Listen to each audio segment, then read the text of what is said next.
So 1 Chronicles 16, continuing the story as David is bringing the Ark of the Covenant to Jerusalem, the city of David. This one here, there's a little more poetry in this chapter. Some of the prayers and more of like a song or poem that they had put together to talk about and commemorate this experience. We're going to get into that today. Verse 1, so they brought the ark of God and set it in the midst of the tent that David had pitched for it. And they offered burnt sacrifices and peace offerings before God. And when David had made an end of offering the burnt offerings and the peace offerings, he blessed the people in the name of the Lord. And he dealt to every one of Israel, both man and woman, to every one a loaf of bread and a good piece of flesh and a flagon of wine. And he appointed certain of the Levites to minister before the ark of the Lord and to record and to thank and praise the Lord God of Israel. Now, in here, the next couple of verses is talking about these people, the names of these people and what they were to do. So verse 7, then on that day, David delivered first his psalm to thank the Lord into the hand of Asaph and his brethren. So this is kind of a written down prayer or a poem type idea that David wrote, and he's giving it to the priests to read. And he says here, starting in verse 8, give thanks unto the Lord, call upon his name, make known his deeds among the people. Sing unto him, sing psalms unto him, talk ye of all his wondrous works. Glory ye in his holy name, let the heart of them rejoice that seek the Lord. Seek the Lord and his strength, seek his face continually. Remember his marvelous works that he hath done, his wonders and the judgments of his mouth. O ye seed of Israel his servant, ye children of Jacob his chosen ones. He is the Lord our God, and his judgments are in all the earth.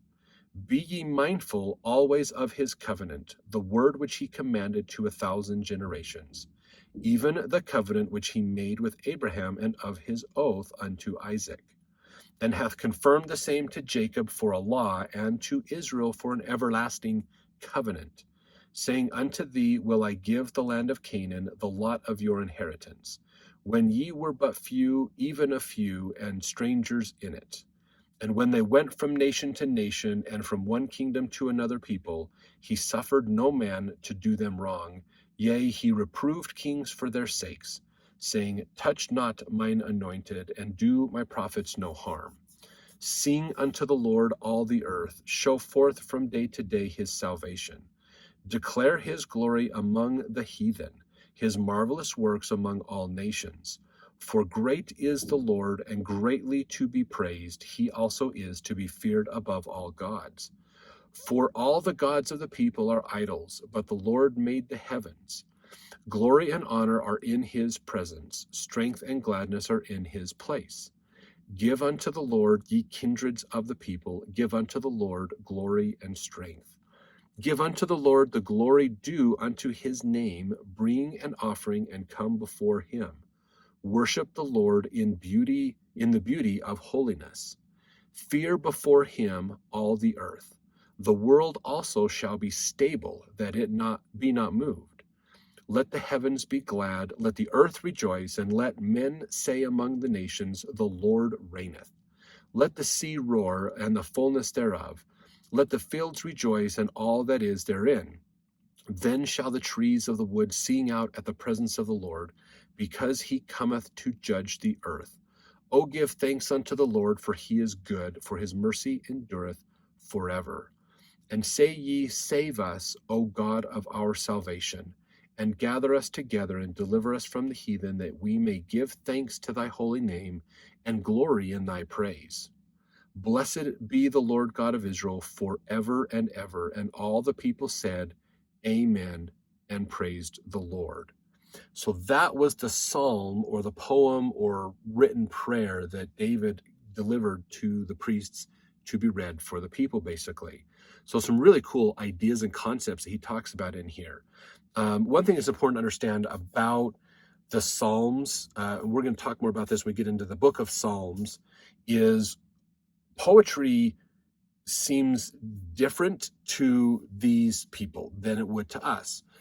And there's a couple reasons for that, okay? One is when we think of poetry, we think of rhyming. That's the most common idea or concept that people have around poetry is there's rhyming phrases in there. And that's how I think that's how most people identify poetry is through the rhyme. If it rhymes, it sounds like poetry to an extent.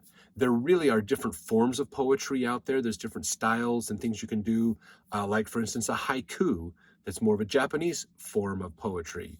It doesn't necessarily have to rhyme. In fact, it has some very strict limits on how many words you can use.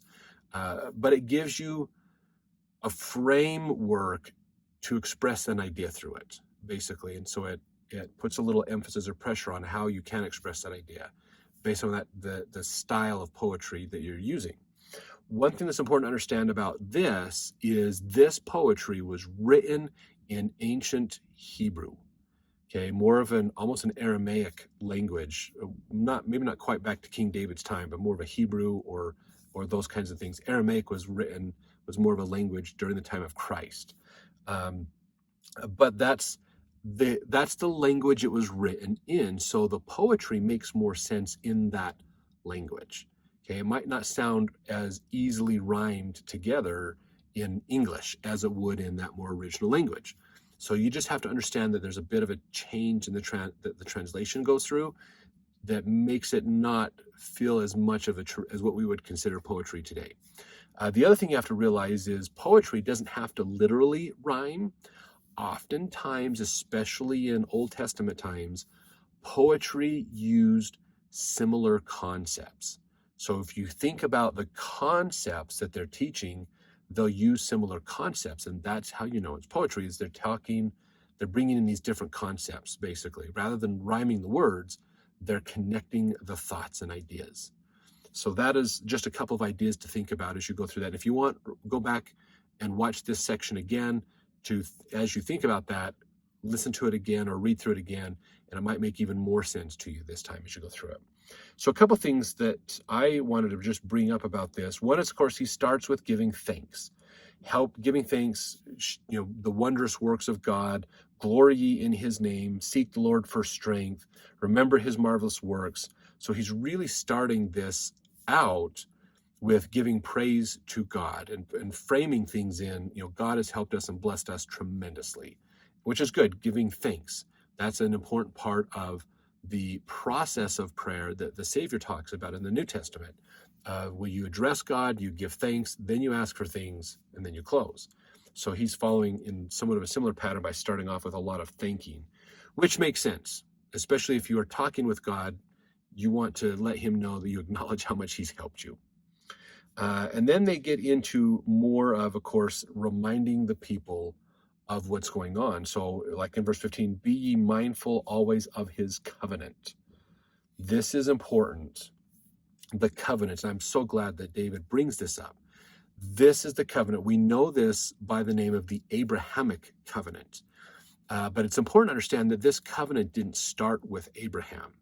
There is some specific things that were connected to the covenant, this everlasting covenant that Abraham got, like they talked about verse 18, I'll give unto thee the land of Canaan, the lot of your inheritance.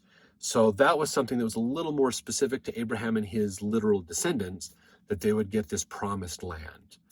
So there's some specifics of the covenant, then there's the more general covenant. The general part of the covenant, which is the main spiritual part of things, originates all the way back to Adam and Eve. In fact, if you go to Moses, I believe it's chapter 7 and 8 of Moses, watch those videos to understand the covenant, this real everlasting covenant that God is putting in place, basically. That's where it starts. And I'm so grateful that Joseph Smith gave us an opportunity to see all the way back through several eyes of prophets, all the way back to what Adam and Eve actually did. They kept a journal. They were to keep a book of remembrance of all their experiences and what happened with their family and things as well. Journal writing goes all the way back to Adam and Eve. So that's why it's that important. And it's where scriptures come from, is reading the journals and the discussions and the writings and teachings of prophets. So those are so important for us. That's why journals are important to have. And Adam and Eve kept a journal called the Book of Remembrance. And Enoch got a chance to read the Book of Remembrance. So he's reading what Adam and Eve wrote about their experiences. And so that, when Enoch reads that to the people to call them to repentance and remind them of what they're there to do, that gives us a glimpse, because Moses preserved that in his writings, but it was later taken out because the prophet Enoch was seen not in a favorable light as Israel went away from being religiously accurate to being more, they became Israel by culture. They made their culture their religion their culture, and then their culture, they kind of lost their religion, unfortunately, by doing that. So it's a common problem that people have, that even we have today in the world. But that covenant goes all the way back.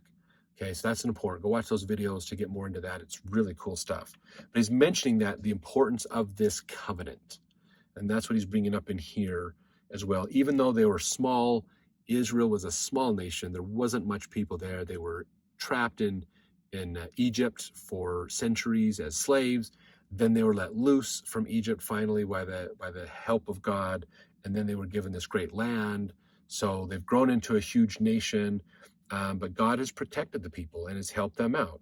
And so David wants to remind people of this promise that God has made to them. And if they keep their end of the bargain, God will continue to bless them and help them. So really good idea that he pulls that in. And then as he gets towards the end of this, he's talking again about how all things around us proclaim the truth of God, that he really exists and he is there for us. Talking about the heavens be glad, the earth rejoice, the sea roars, the fields rejoice, the trees of the wood sing out, that everything, all natural things proclaim God. And we should too. We should rejoice and go along with him and give him thanks. So it was really cool prayer that he gave. So let's jump ahead, keep moving on. Verse 37, so he left there before the ark of the covenant of the Lord, Asaph and his brethren, to minister before the ark continually as every day's work required. Now, this is getting into the law of Moses, of the sacrifices, of doing all those things like they were supposed to be undoing, and they kind of went away from for a while.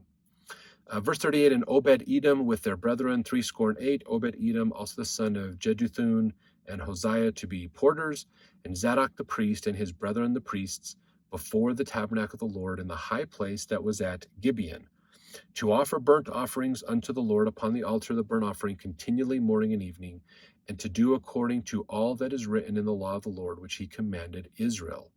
And with them Heman and Jeduthun, the rest that were chosen, who were expressed by name, to give thanks to the Lord, because his mercy endureth forever. And with Heman and Jeduthun, with trumpets and cymbals for those that should make a sound, and with musical instruments of God, and the sons of Jeduthun were porters. And all the people departed, every man to his house, and David returned to bless his house.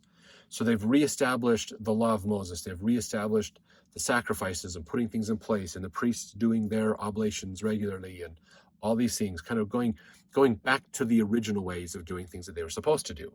So, which is really good. Now we're going to continue on with this story in the next chapter as we continue to look at how we're going through this history one more time, but getting a little bit different perspective on it than we got through Samuel and Kings. So we'll see you in the next chapter.